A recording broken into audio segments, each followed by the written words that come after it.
Hello friends, welcome to our channel online study centre. और यहाँ आज हम लोग पढ़ेंगे प्रतियोगिता दर्पण, जो कि हिंदी मासिक पत्रिका है और ये करंट अफेयर्स का बुक है। ठीक है, जिसका ये संस्करण है अप्रैल 2021 का। ठीक है, तो चलिए शुरू करते हैं। मूव करते हैं हम लोग राष्ट्रीय घटनाक्रम की ओर, जिसमें पहला है हरिद्वार कुंभ मेला 2021। तो देखिए, ये जो हरिद्वार का कुंभ मेला है वो आपको 1 से 28 अप्रैल 2021 तक तिथि निर्धारित की गई है और ये इस बार केवल 28 दिन के लिए। ठीक है, एक्चुअली ये हमेशा 3 से 4 माह तक चलता था। ठीक है, लेकिन इस बार 28 दिन ही चलेगा। अब देखिए, मेले में 3 शाही स्नान होंगे। एक होगा 12 अप्रैल को, दूसरा 14 अप्रैल को और तीसरा 27 अप्रैल को। 12 अप्रैल को सोमवती अमावस्या के दिन, फिर 14 अप्रैल को बैसाखी के दिन और 27 अप्रैल को चैत्र पूर्णिमा के दिन। ये 3 शाही स्नान चलेंगे और अनुमानित होता है कि शाही स्नानों में मतलब 50 लाख से अधिक लोग पहुंच जाते हैं। ठीक है, एक्चुअली अगर देखा जाए तो कुंभ मेला का आयोजन क्यों किया जाता है, तो पौराणिक कथाओं के अनुसार कहा जाए तो कुंभ का जो आयोजन हुआ वो देवता और असुर के द्वारा सागर मंथन के समय जो निकले अमृत कलश की घटना पर आधारित है। ठीक है, देखिए, देवतागण इस अमृत कलश को असुरों के हाथ में नहीं देना चाहते थे और असुर उसको पाना चाहते थे। इस संघर्ष में असुरों के द्वारा पीछा करने के दौरान कुंभ मतलब जो कलश है वो हरिद्वार, प्रयागराज, उज्जैन और नासिक, इन जगहों पर अमृत की कुछ बूंदें छलक गई। और माना जाता है कि इस दौरान मतलब ऐसा माना जाता है कि कुंभ के दौरान स्नान करने से सभी पाप और बुराइयों का नाश होता है और मोक्ष की प्राप्ति होती है। अब मैंने यहाँ पर 4 जगहों का नाम बताया, हरिद्वार, प्रयागराज, उज्जैन और नासिक। इन्हीं 4 जगहों पर कुंभ का आयोजन किया जाता है। ठीक है, और यहाँ पर एक्चुअली हर 12-12 साल के अंतराल पे आयोजन किया जाता है। देखिए, हरिद्वार में आपको गंगा नदी के तट पर, फिर प्रयागराज में संगम में, फिर उज्जैन में क्षिप्रा नदी पे, फिर नासिक में गोदावरी के तट पर ये आयोजन होता है। इस बार कोरोना के वजह से कुछ गाइडलाइंस भी दी गई हैं लोगों को कि मेले में आने वाले जो भी लोग होंगे उनको 72 घंटे के भीतर की RT-PCR नेगेटिव रिपोर्ट चाहिए। मतलब कोरोना का जो टेस्ट है RT-PCR, उसका नेगेटिव रिपोर्ट चाहिए। साथ में आरोग्य सेतु ऐप और मास्क की अनिवार्यता इसमें शामिल की गई है। चलिए, अब देखा जाए तो ये तो कुंभ मेला हुआ और अब होता है एक अर्ध कुंभ मेला।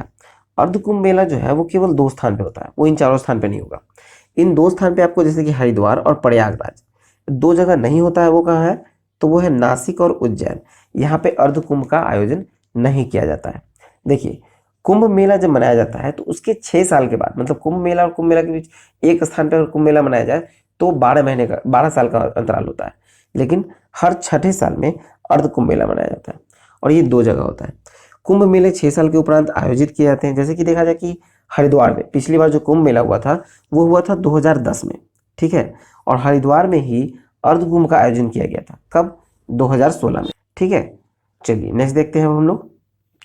नेक्स्ट टॉपिक है कि पश्चिम बंगाल, तमिलनाडु, केरल, असम और पुदुचेरी की विधानसभाओं के लिए चुनाव कार्यक्रम की घोषणा की गई।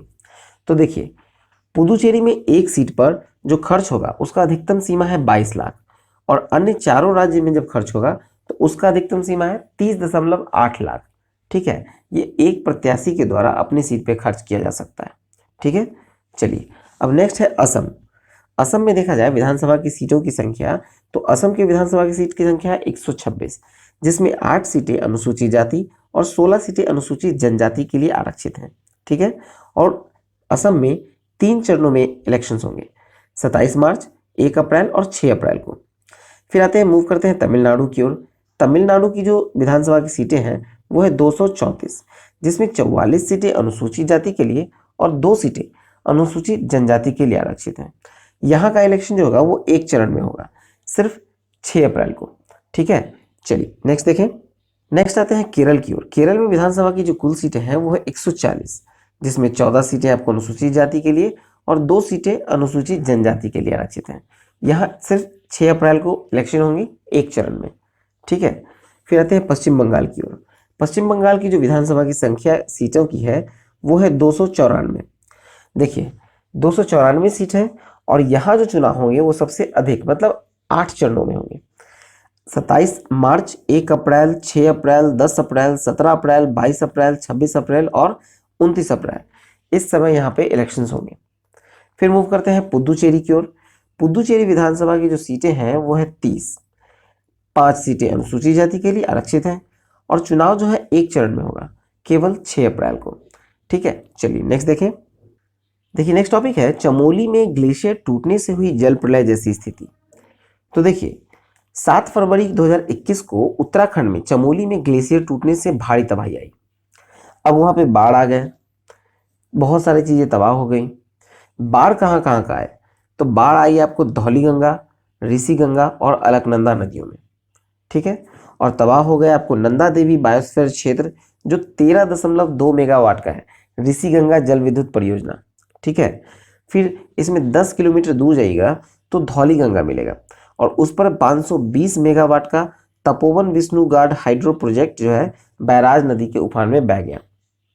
ठीक है, फिर देखा जाए तो इस दौरान मतलब इन दोनों परियोजनाओं में 170 लोगों के लापता बताए गए थे, कम से कम 170 लोग लापता बताए गए थे और 17वें दिन तक 70 शब्द प्राप्त हो चुके थे। फिर आपको 29 मानव अंग भी प्राप्त हो चुके थे और लगभग 136 लोग उस वक्त तक लापता बताया गया था।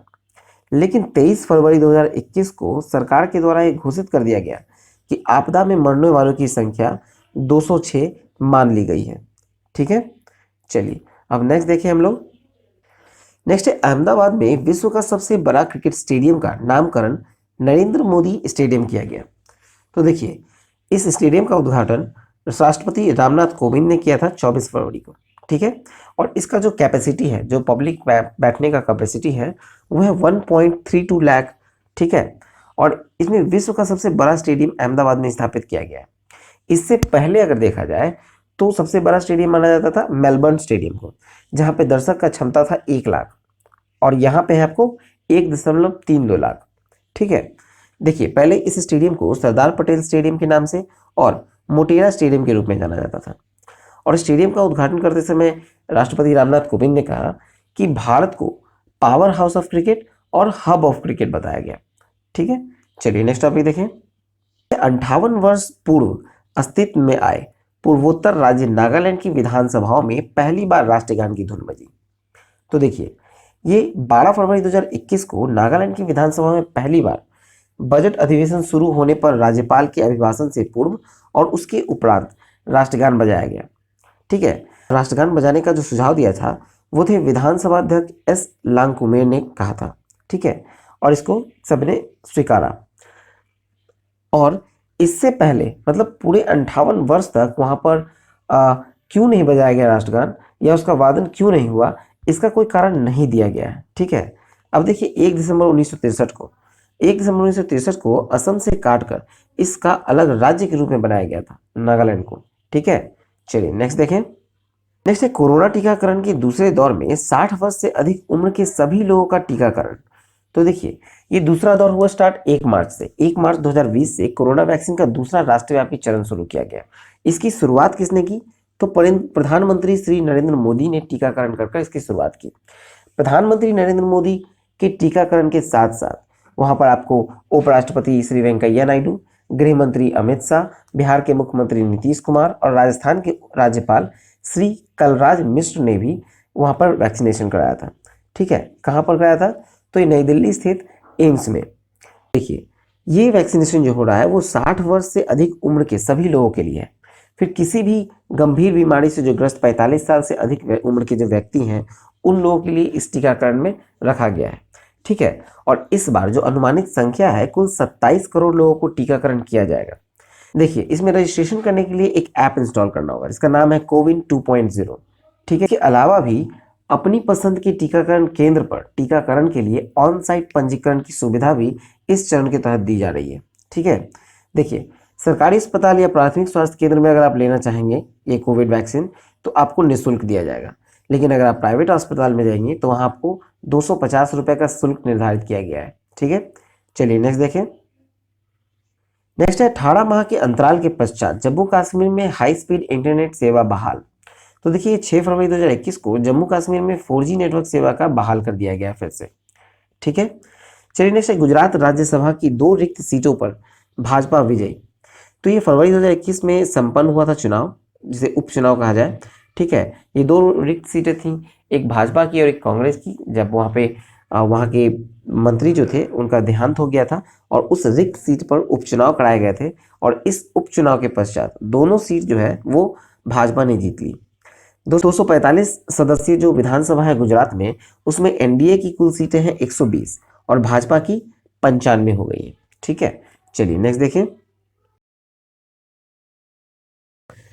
चलिए यहाँ पर अब हम लोग अंतर्राष्ट्रीय घटनाक्रम में देखें तो पहला है 7 माह पूर्व प्रक्षेपित अमेरिका का मार्स रोवर परसेवरेंस मंगल की सतह पर उतरा। तो देखिए 18 फरवरी 2021 को नासा का मार्स रोवर परसेवरेंस इसके साथ भेजे गए इंज्यूटी हेलीकॉप्टर की मदद से सफलतापूर्वक उतारा गया। ये लाल ग्रह के जेजेरो क्रेटर पर उतारा गया है इसको, और मंगल की सतह पर उतरने वाला ये नासा का 5वां रोवर है। और नासा के इस रोवर के आकार को देखा जाए तो ये कार के आकार का है जिसमें 6 पहिए लगे हैं और ये 1025 किलोग्राम वजन का है परसेवरेंस, और इसमें एक ड्रिल मशीन है। फिर 7 फुट की रोबोटिक आर्म के साथ इसमें 23 कैमरे लगे हैं। ठीक है, और जो रोवर का कार्यकाल है वो 10 वर्ष अनुमानित है। ठीक है, चलिए नेक्स्ट देखें। नेक्स्ट है कि चीन का मार्स रोवर स्पेसक्राफ्ट तियानवेन-1 मंगल ग्रह की कक्षा में पहुंच गया है। देखिए 23 जुलाई 2020 को मंगल ग्रह के लिए ये चीन ने अपना स्पेसक्राफ्ट तियानवेन-1 का प्रक्षेपण किया था। 10 फरवरी को रोवर भी मंगल की कक्षा में प्रवेश कर गया इसका। अब देखिए चाइना नेशनल स्पेस एडमिनिस्ट्रेशन इस मंगल मिशन को ऑर्बिटर, लैंडर और रोवर इसमें शामिल है। ठीक है, लॉन्ग मार्च 5 हैवी लिफ्ट रॉकेट के जरिए हैनान प्रांत स्थित Wenchang space craft launch site से इसको लॉन्च किया गया था। और देखा जाए तो मंगल की सतह पर उसके उतरने के स्थल जिसको यूटोपिया प्लेनिशिया इसको निर्धारित किया गया है। ठीक है, मंगल के किस क्षेत्र में उतरेगा तो ये यूटोपिया प्लेनिशिया के क्षेत्र पे उतरेगा। ठीक है, चलिए नेक्स्ट देखें। नेक्स्ट है आपको संयुक्त अरब अमीरात का स्पेसक्राफ्ट होप मंगल ग्रह की कक्षा में पहुंचा। ठीक है, होप जिसको अरबी भाषा में अल अमाल कहा जाता है। ठीक है, ये संयुक्त अरब अमीरात का अंतरिक्ष एजेंसी है UAESA यानी space agency. UAE space agency ने मंगल ग्रह के लिए अपने स्पेसक्राफ्ट होप को प्रक्षेपण किया था 19 जुलाई 2020 को। ठीक है, फिर देखिए ये 9 फरवरी को कक्षा में प्रवेश किया है। अब प्रक्षेपण जो है वो जापान की मित्सुबिशी हैवी इंडस्ट्रीज के H2A रॉकेट के जरिए जापान की तानिगसीमा स्पेस सेंटर से किया गया। मंगल ग्रह के लिए किसी भी अरब या फिर मुस्लिम कंट्री का ये पहला अंतरिक्ष मिशन है। ठीक है, चलिए नेक्स्ट है कि पाकिस्तान अभी भी FATF की ग्रे सूची में बरकरार है। FATF का फुल फॉर्म होता है फाइनेंशियल एक्शन टास्क फोर्स। ठीक है, फाइनेंशियल एक्शन टास्क फोर्स। जैसे हुआ यूं कि पाकिस्तान को 27 सूत्री कार्य दिए गए थे ताकि वो टेरर फंडिंग को बंद कर सके। इस 27 सूत्री कार्य को कंप्लीट करने के लिए उसे वक्त दिया गया था, लेकिन पाकिस्तान कभी वक्त पे पूरा कर ही नहीं सका।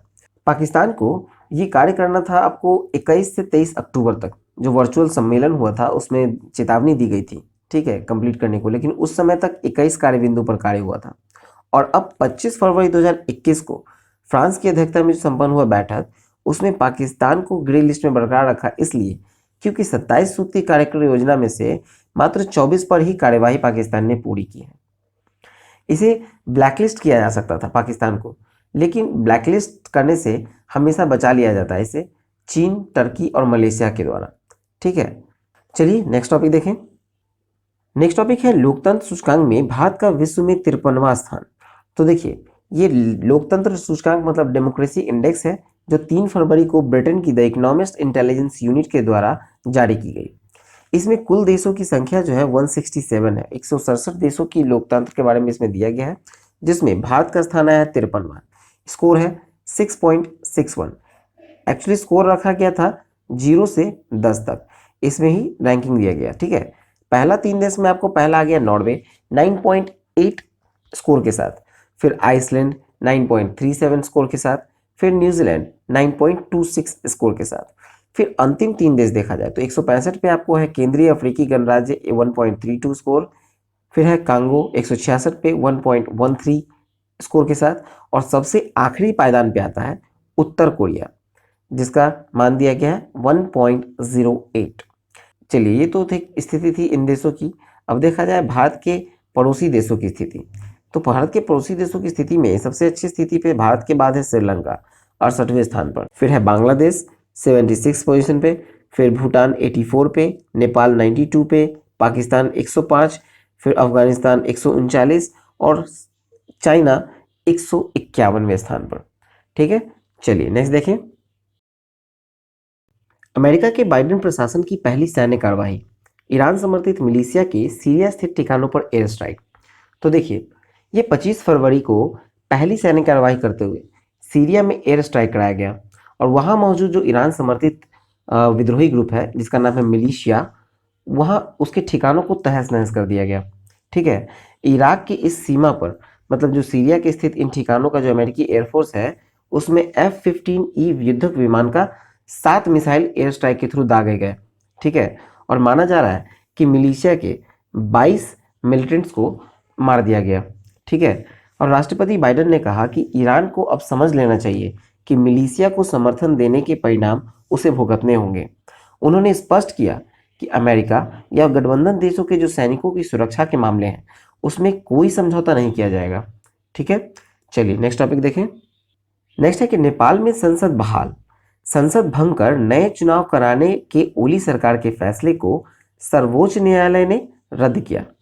तो देखिए, ये जो रद्द किया गया सर्वोच्च न्यायालय के द्वारा, एक्चुअली वहाँ के जो नेपाल के कार्यवाहक प्रधानमंत्री थे KP शर्मा ओली और नेपाल की कम्युनिस्ट पार्टी, उनकी नेतृत्व वाले जो गुट का बड़ा झटका लगा 2021 में, उस समय जब प्रधानमंत्री की संस्तुति पर संसद भंग करने के राष्ट्रपति विद्यादेवी भंडारी के फैसले को सर्वोच्च न्यायालय ने पलट दिया और संसद को बहाल करने का आदेश दे दिया।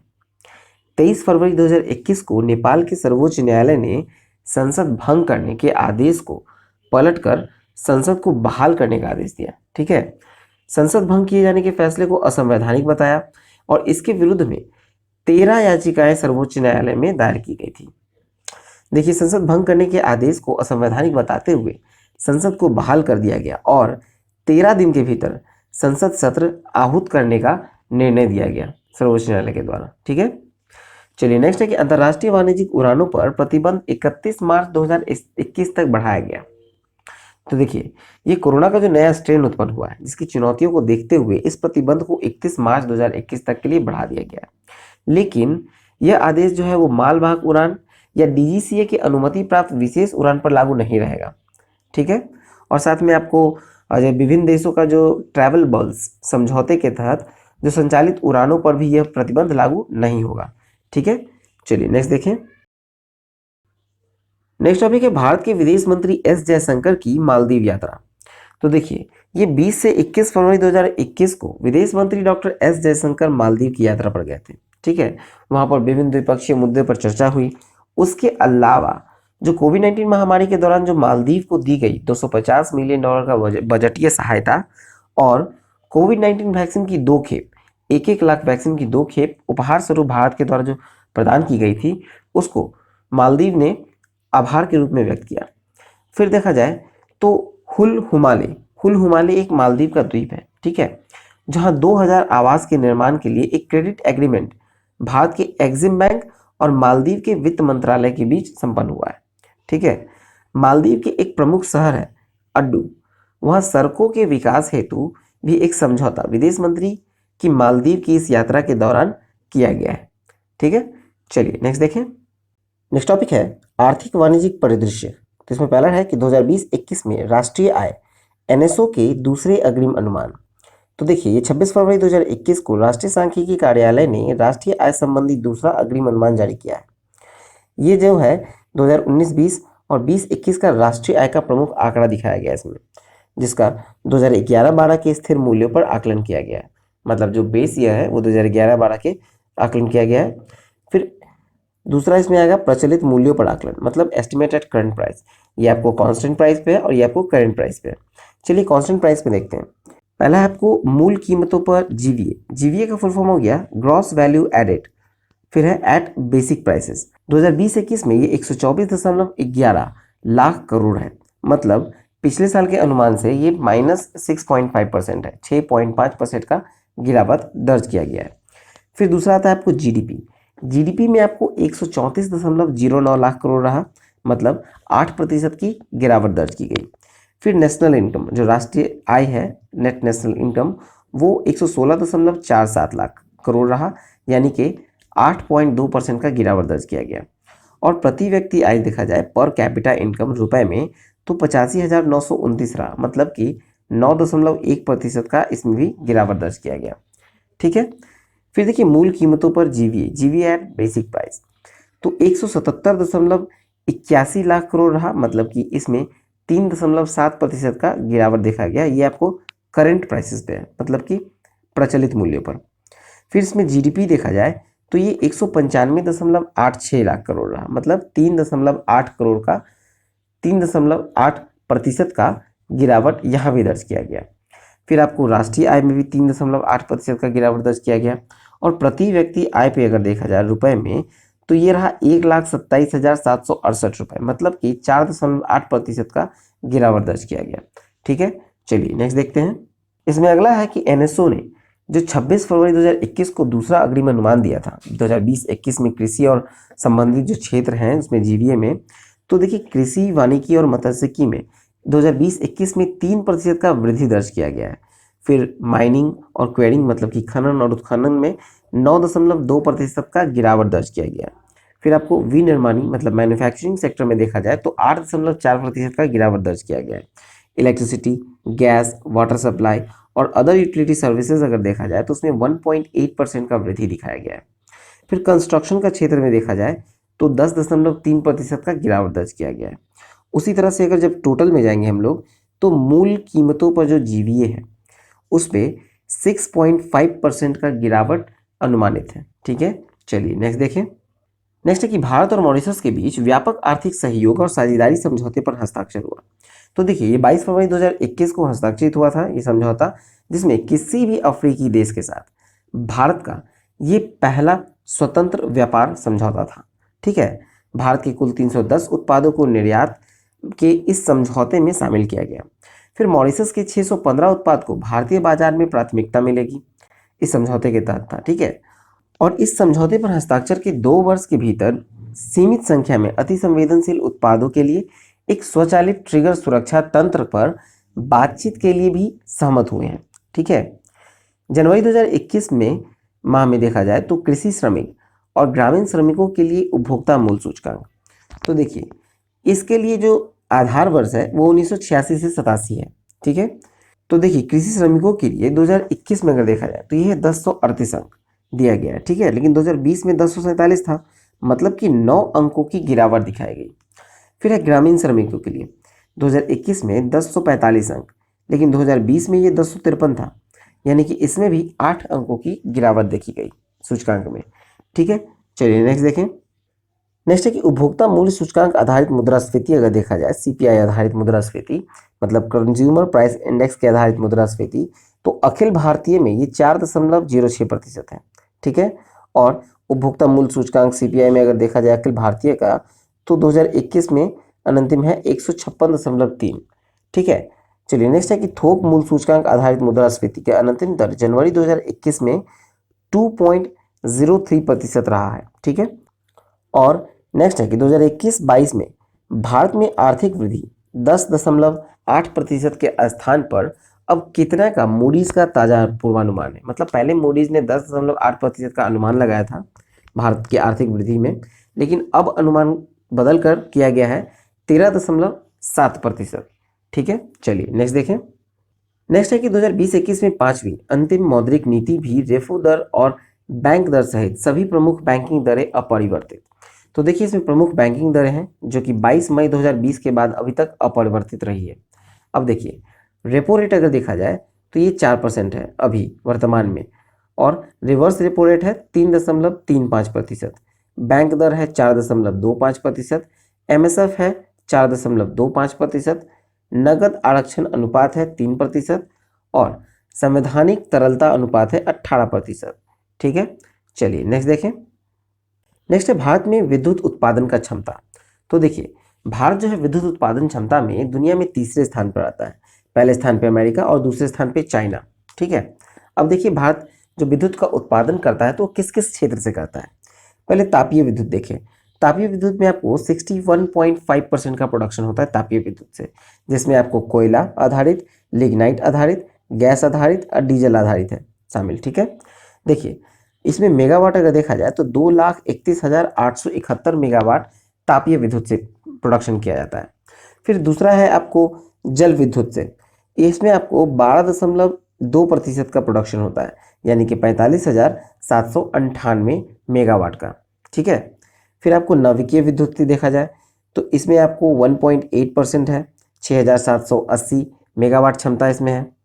फिर उसी तरह से आपको नवीकरणीय स्रोत देखा जाए विद्युत का तो वो है 24.25%, यानी कि 91,154 मेगावाट। ठीक है, और कुल विद्युत क्षमता अगर देखा जाए जो 100% विद्युत प्रोडक्शन हो रहा है उसमें आपको मेगावाट कितना मिल रहा है, 3,77,261 मेगावाट। ठीक है, भारत इतना प्रोडक्शन करता है और ये तीसरे स्थान पर है। चलिए नेक्स्ट देखें। नेक्स्ट टॉपिक है भारत में दूरसंचार परिदृश्य दिसंबर 2020 के अंत की स्थिति।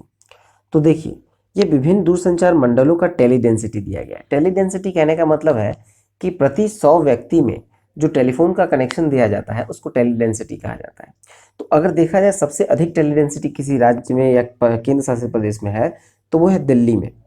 दिल्ली में 272.59 टेली डेंसिटी है, मतलब कि प्रति 100 व्यक्ति पे 272.59 कनेक्शन है।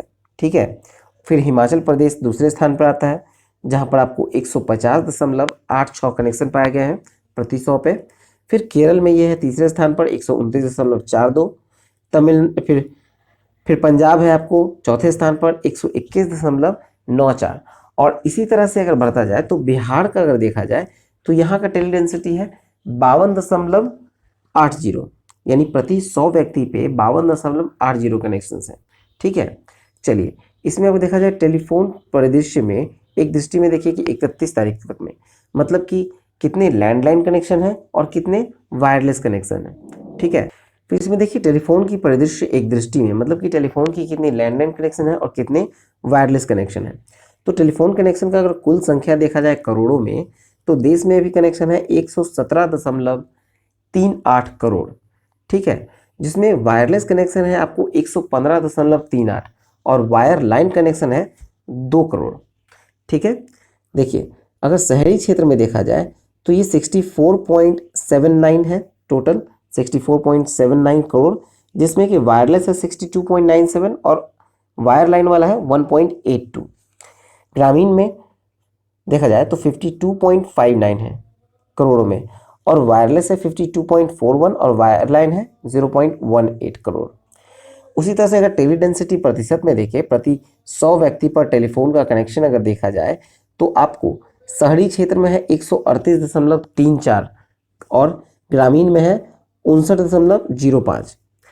कुल टेलीफोन उपभोक्ताओं का शहरी उपभोक्ता अगर है तो वह है 55.20%। ठीक है, चलिए फिर आपको ब्रॉडबैंड का अगर देखा जाए ब्रॉडबैंड उपभोक्ता तो उसकी संख्या है 74.74, जो कि वायरलेस आ गया आपको 72.51 और वायर लाइन वाला 2.23। चलिए ये तो हुआ। अब देखते हैं दूरसंचार सेवा प्रदाता कंपनी, मतलब कि जो भी मोबाइल कंपनी जो सेवा दे रही है उसमें कितना कितना किसका शेयर है भारत में। तो सबसे अधिक शेयर है रिलायंस जियो का, मतलब पूरे 100% में 35.43% लोगों के पास रिलायंस जियो का कनेक्शन है।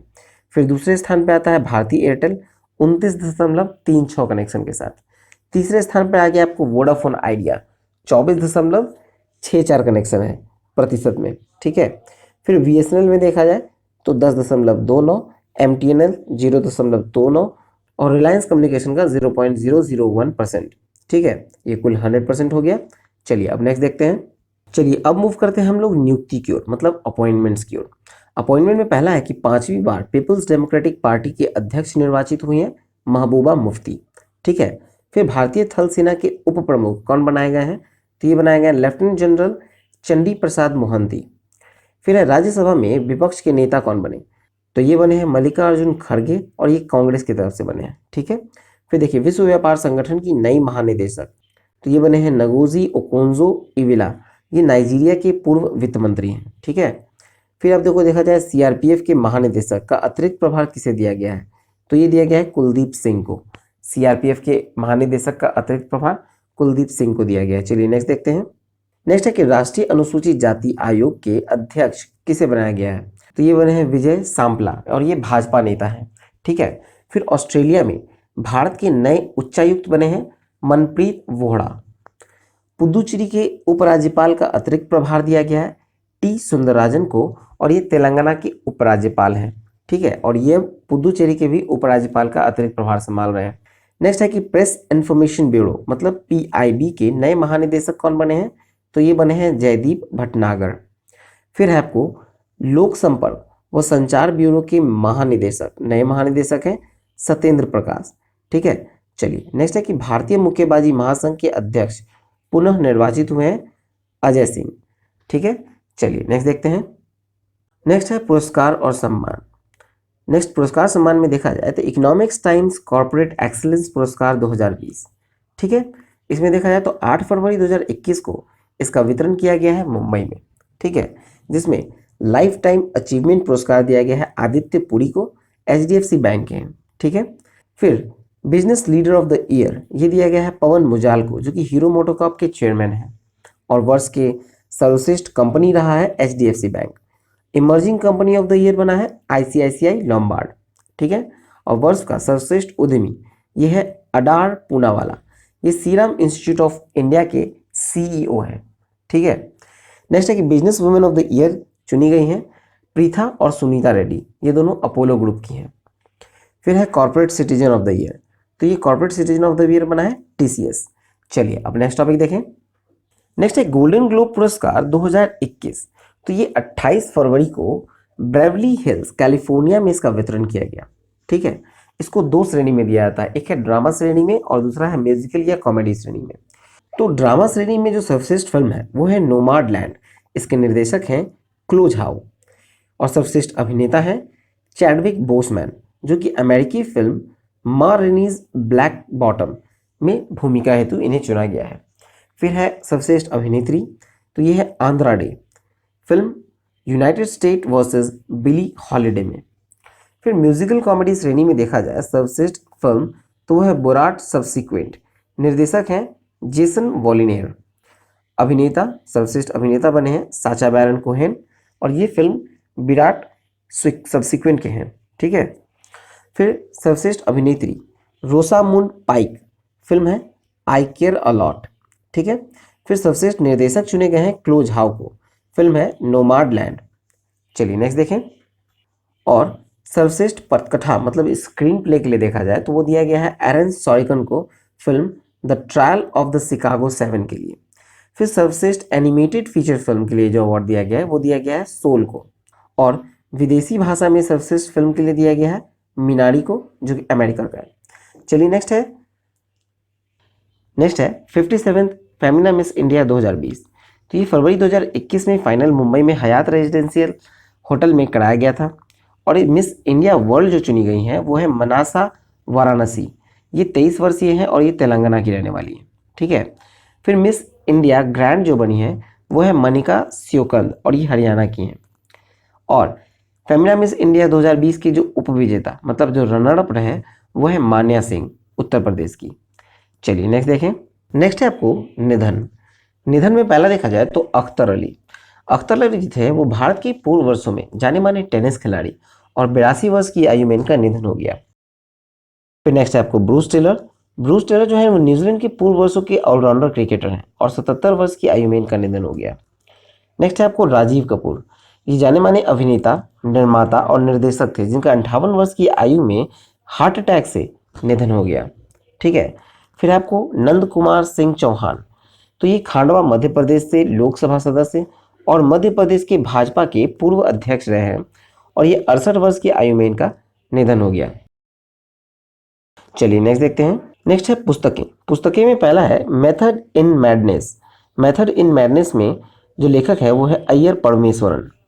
फिर नेक्स्ट है yes man the untold story of Rana Kapoor, इसके लेखक हैं पवन सी लाल। और नेक्स्ट है of gifted voice the life and arts of MS सुब्बालक्ष्मी, तो इसके लेखक हैं केशव देसी राजू। चलिए नेक्स्ट देखें। चलिए अब मूव करते हैं हम लोग विविध की ओर। विविध में पहला है भारत अमेरिकी सेनाओं का संयुक्त युद्ध अभ्यास। तो युद्ध अभ्यास इसका नाम भी था, ठीक है। और ये 8 से 21 फरवरी 2021 को राजस्थान में बीकानेर के महाजन फील्ड फायरिंग रेंज में ये संपन्न हुआ। ये 16वां संस्करण था, हर साल होता है, वार्षिक है। और इस वार्षिक युद्ध अभ्यास को 2005 में शुरू किया गया था, ठीक है। नेक्स्ट है कि गोल्फर टाइगर वुड्स सड़क दुर्घटना में गंभीर रूप से घायल, ठीक है। ये गोल्फर है, 27 फरवरी को इनका लॉस एंजलिस में एक कार दुर्घटनाग्रस्त हो गया जो डिवाइडर से जाकर टकरा गया, ठीक है। इससे ये काफ़ी जख्मी हो गए, मरने से बच गए क्योंकि इनकी एयरबैग गाड़ी की खुल गई थी, लेकिन फिर भी टांगों में मल्टीपल फ्रैक्चर आ गया है, ठीक है। चलिए नेक्स्ट देखें। नेक्स्ट है आपको आईडेक्स 21 और नवडेक्स 21। आईडेक्स का फुल फॉर्म हो गया इंटरनेशनल डिफेंस एग्जीबिशन और नवडेक्स का हो गया नेवल डिफेंस एग्जीबिशन। आईडेक्स को देखा जाए तो 21 से 25 फरवरी को अबू धाबी के नेशनल एग्जीबिशन सेंटर पर हुआ और 2-2 वर्ष के अंतराल पर होने वाली ऐसी आगामी प्रदर्शनी का आयोजन फरवरी 2023 में अब होगा, ठीक है। फिर देखिए नेवडेक्स का, तो इसका आयोजन हुआ था अबू धाबी में ही और इसमें भारत की ओर से आईएनएस प्रलय का प्रदर्शन किया गया था। चलिए नेक्स्ट देखें। अब मूव करते हैं हम लोग खेलकूद की ओर। खेलकूद में पहला है 36वां राष्ट्रीय जूनियर एथलेटिक्स चैंपियनशिप 2021। ये 6 से 10 फरवरी 2021 को असम के गुवाहाटी में संपन्न हुआ, जिसमें पहला स्थान रहा हरियाणा का, जिसने 21 स्वर्ण, 20 रजत और 14 कांस्य पदक प्राप्त किए। दूसरे स्थान पर रहा तमिलनाडु, 13 स्वर्ण, 12 रजत और 12 कांस्य पदक के साथ। और तीसरे स्थान पर उत्तर प्रदेश, जो 13 स्वर्ण, 8 रजत और 14 कांस्य पदक प्राप्त कर सका, ठीक है। चलिए नेक्स्ट देखें। नेक्स्ट है 9 फरवरी 2021 को फ्रांस में लेवन में एक इंडोर एथलेटिक्स मीट में 1500 मीटर की दौड़ में 3 मिनट 53.09 सेकंड में पूरी करके स्पर्धा में नया विश्व रिकॉर्ड स्थापित किया। ये किसने किया? तो ये किया गुडाफ सेगाय ने। ये इथोपिया के हैं, ठीक है। चलिए नेक्स्ट है कि दक्षिण अफ्रीका के विरुद्ध पाकिस्तान ने टेस्ट श्रृंखला में 2-0 से और T20 में 2-1 से जीत हासिल की और ये 18 साल के अंतराल में पहली बार पाकिस्तान दक्षिण अफ्रीका से टेस्ट सीरीज जीत सका है। चलिए नेक्स्ट देखें। नेक्स्ट है वर्ल्ड टूर्स फाइनल। ये 30 से 31 जनवरी को बैंकॉक में संपन्न हुआ था, जिसमें अगर पुरुष एकल में देखा जाए तो विजेता रहे एंडर्स एटोसेंस, ये डेनमार्क के हैं, और उपविजेता रहे विक्टर एक्सेलसेंस, ये डेनमार्क के हैं। फिर महिला एकल में विजेता रही ताई तजियू इंग ताइपे की और उपविजेता कैरोलिना मारिन स्पेन की। नेक्स्ट टॉपिक है केवल 2 दिनों में दूसरी बार टेस्ट मैच भारत ने जीता। तो ये 24 से 25 फरवरी 2021 को भारत ने 10 विकेट से हराया है किसे? इंग्लैंड को, ठीक है। और ये खेला गया मैच था अहमदाबाद में, जो कि नवनिर्मित नरेंद्र मोदी स्टेडियम में, ठीक है। और इससे पहले 2018 में अफगानिस्तान को बेंगलुरु टेस्ट में 2 दिनों में हराया था भारत ने, ठीक है। चलिए नेक्स्ट देखें। नेक्स्ट टॉपिक है ICC player of the month जनवरी 2021।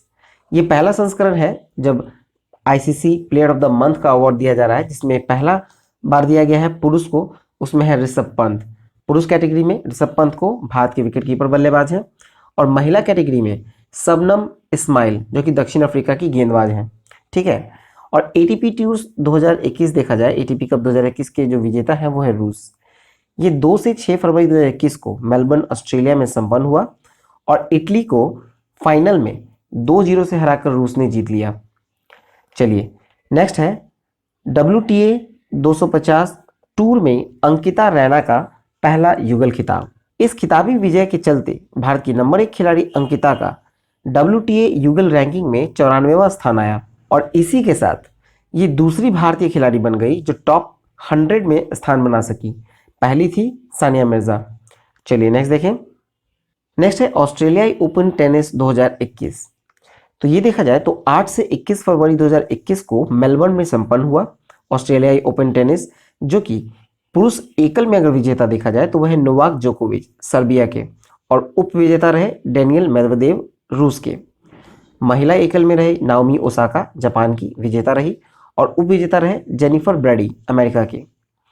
पुरुष युगल में देखा जाए तो विजेता रहे इवान डोडिंग, जो कि क्रोएशिया के हैं, और फिलिप पोलासेक, जो कि स्लोवाकिया के हैं।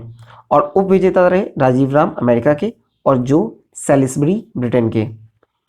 महिला युगल में जब देखा जाए तो विजेता है एलिसे मर्टेंस बेल्जियम के और आर्यना सबालेंका बेलारूस के, और उप विजेता रही बारबरा क्रेजेस्कोवा और कैटरीना सिनियाकोवा, ये दोनों चेक गणराज्य के हैं। ठीक है। और जब मिश्रित युगल हुआ तो मिश्रित युगल में जो विजेता है वो है बारबरा क्रेजेस्कोवा चेक गणराज्य की और राजीव राम अमेरिका के। उप विजेता रहे सामंथा स्टोसुर और मैथ्यू एब्डेन, दोनों ऑस्ट्रेलिया के हैं। ठीक है। चलिए नेक्स्ट देखें। तो चलिए ये वीडियो यहाँ पर समाप्त होता है। आई होप आपको अच्छा लगा हो तो प्लीज़ वीडियो को लाइक करें, शेयर करें, कमेंट करें, और अगर अभी तक आपने सब्सक्राइब नहीं किया है तो सब्सक्राइब कर नोटिफिकेशन बेल दबाना ना भूलें, और जल्द ही इसके PDF आपको टेलीग्राम पे उपलब्ध करा दिए जाएंगे। ठीक है। All the best and thank you for watching.